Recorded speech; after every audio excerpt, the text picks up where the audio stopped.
Now let's talk about dependency inversion. Dependency inversion is a very important topic for clean architecture. So if you want to write clean architecture, you should understand what is dependency inversion. So a very clean definition of dependency inversion is that a high level module should not depend on the low level module. Both should depend on an abstraction. It means from business logic or maybe from your UI layer, you shouldn't directly be calling the backend API or your backend layer. This communication should always happen through an abstraction layer. So you should create an abstraction layer, and both your business logic layer and your backend layer will depend on the abstraction layer. So business logic layer and backend layer cannot depend on each other. They both should depend on an abstraction. So any changes in the backend won't affect business logic, and any changes in the business logic won't affect backend.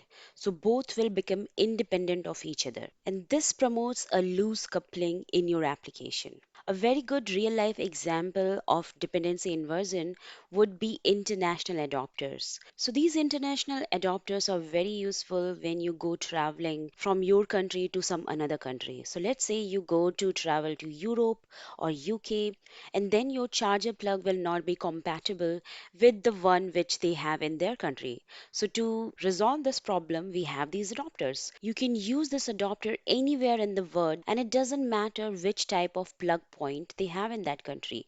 With this adapter, you can charge your phone, your laptop anywhere and anytime. So this adapter is removing the dependency on that plug point in that different countries. This adapter basically inverts the dependency on those plug point, right? So now you have this dependency inversion layer between your charger and that plug point.